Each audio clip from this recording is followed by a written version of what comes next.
वट सावित्री व्रत की कथा। वट सावित्री के दिन अपने पति की लंबी आयु की कामना करने वाली सभी महिलाओं को मेरा सादर नमस्कार। आज हम इस वीडियो में वट सावित्री की व्रत कथा, पूजा का शुभ मुहूर्त और पूजा विधि के बारे में सुनेंगे। वट सावित्री व्रत एक ऐसा व्रत है जिसमें हिंदू धर्म में आस्था रखने वाली सभी स्त्रियों को अपने पति की लंबी आयु के लिए और संतान के सुख के लिए व्रत रखती हैं। वट सावित्री का यह उपवास हर सुहागिन महिला के लिए खास होता है। वट सावित्री व्रत के दिन सुहागिनें पूरे विधि विधान से पूजा करती हैं। इस दौरान कुछ महिलाएं निर्जला उपवास भी रखती हैं। इस दिन वट वृक्ष की पूजा का खास महत्व है। माना जाता है कि इस वृक्ष की पूजा के बिना व्रत पूरा नहीं होता है। धार्मिक मान्यताओं के अनुसार इस वृक्ष में ब्रह्मा, विष्णु और महेश तीनों देवों का वास होता है। इसलिए व्रत रखने वाली सभी महिलाएं तीनों देवताओं का आशीर्वाद प्राप्त करती हैं। यह उपवास ज्येष्ठ महीने के कृष्ण पक्ष की अमावस्या तिथि को रखा जाता है। इस वट सावित्री व्रत 6 जून गुरुवार के दिन रखा जा रहा है। इसे वट पूर्णिमा के नाम से भी जाना जाता है। इस दौरान सत्यवान और सावित्री की कथा सुने बिना यह व्रत अधूरा माना जाता है। पौराणिक मान्यता है कि वट सावित्री व्रत करने से पति की आयु लंबी होती है और परिवार में भी सुख समृद्धि बनी रहती है। यही नहीं, अखंड सौभाग्यवती भव का आशीर्वाद भी प्राप्त होता है। ऐसा इसीलिए होता है क्योंकि इस दिन से जुड़ी एक पौराणिक कथा प्रचलित है। ऐसा माना जाता है कि मद्र देश में अश्वपति नाम के धर्मात्मा राजा का राज था और उनके कोई संतान नहीं थी। राजा ने संतान प्राप्ति के लिए यज्ञ करवाया, जिसके शुभ परिणाम के बाद में उनके घर में एक सुंदर कन्या ने जन्म लिया। इस कन्या का नाम सावित्री रखा गया। समय के साथ साथ जब सावित्री बड़ी हुई और विवाह के योग्य हुई तो उन्होंने ध्रुमसेन के पुत्र सत्यवान को अपने पति रूप में वरण किया। सत्यवान के पिता भी राजा ही थे, लेकिन उनका राजपाट छिन गया था, जिसके कारण वह दरिद्रता में जीवन व्यतीत कर रहे थे। सत्यवान के माता पिता भी आँखों से अंधे थे। उनकी आँखों की रोशनी चली गई थी और वह जंगल से लकड़ी काट कर उसे बेचकर अपना गुजारा कर रहे थे। वहीं जब सावित्री और सत्यवान के विवाह की बात चली तब नारद मुनि ने सावित्री के पिता राजा अश्वपति को बताया कि सत्यवान अल्प आयु है और विवाह के 1 वर्ष के बाद ही उसकी मृत्यु हो जाएगी। नारद मुनि की बात सुनकर सावित्री के पिता ने उन्हें समझाने का बहुत प्रयास किया, लेकिन वह नहीं मानी।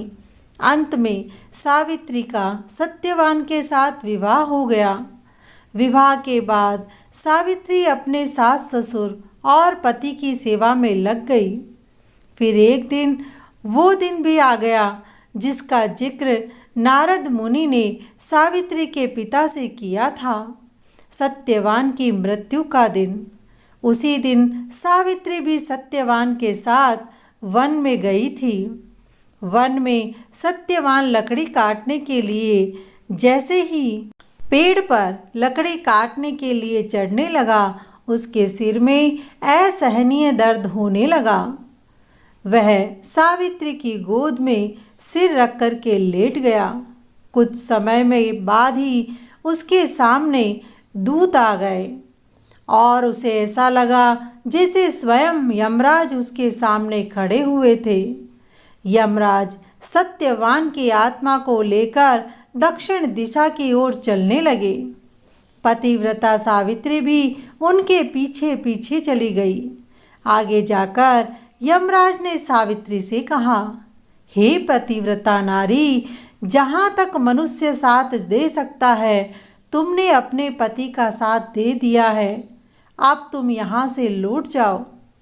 इस पर सावित्री ने कहा, जहाँ तक मेरे पति जाएंगे वहाँ तक मुझे जाना है, यही सनातन सत्य है।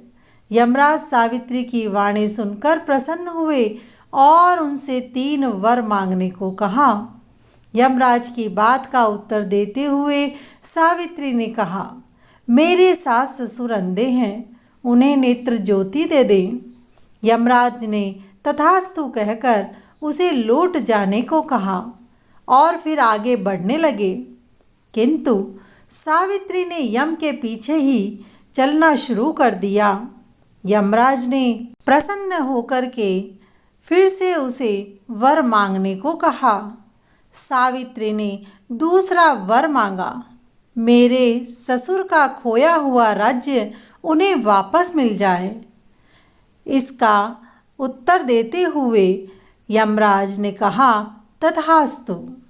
इसके बाद सावित्री ने यमदेव से तीसरा वरदान मांगा कि मैं सत्यवान के 100 पुत्रों की माँ बनना चाहती हूँ, कृपा करके आप मुझे यह वरदान दें। सावित्री की पति भक्ति से प्रसन्न हो सावित्री से तथास्तु कहा, जिसके बाद सावित्री ने कहा कि मेरे पति के प्राण तो आप लेकर जा रहे हैं और बिना पति के पुत्र का वरदान तो अधूरा है। आपके पुत्र प्राप्ति का वरदान कैसे पूरा होगा? तब यमदेव ने अंतिम वरदान को देते हुए सत्यवान की जीवात्मा को अपने पास से मुक्त कर दिया।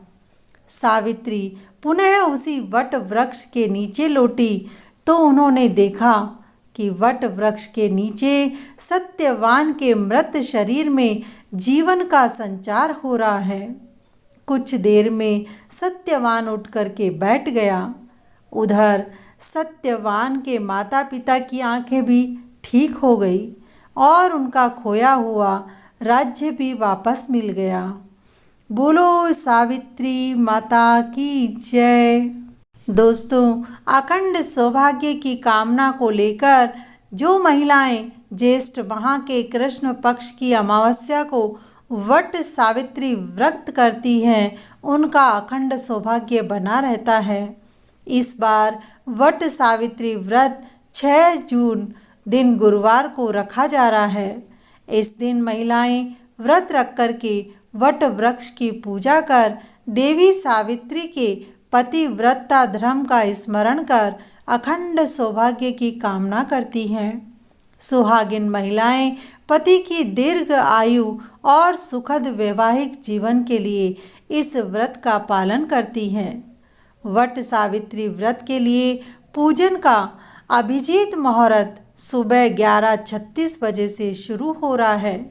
यह पूजन 12:14 तक रहेगा। वट सावित्री व्रत में सुहागिन महिलाएं सुबह सुबह ब्रह्म मुहूर्त में उठें और स्नान आदि से निवृत्त होकर के व्रत का संकल्प लें। महिलाएं 16 श्रृंगार कर 2 टोकरी में पूजा का सामान लेकर वट वृक्ष के नीचे बैठकर वट सावित्री की कथा सुनती हैं। वट वृक्ष को जल से सींचती हैं। इसके बाद वट वृक्ष को रोली चंदन का टीका लगाती हैं और हाथ में कच्चा सूत लेकर वृक्ष में लपेटते हुए परिक्रमा को करती हैं और इस प्रकार पूजा संपन्न करती हैं। हिंदू पंचांग के अनुसार ज्येष्ठ मास की अमावस्या तिथि 5 जून की शाम 7:54 पर शुरू हो रही है और दूसरे दिन 6 जून की शाम 6:07 पर समाप्त हो रही है। हिंदू पंचांग के अनुसार उदया तिथि के कारण वट सावित्री व्रत 6 जून को रखा जाएगा। तो सभी महिलाएं जो अखंड सौभाग्य के लिए व्रत रखती हैं, उन्हें हमारा फिर से एक बार सादर नमन।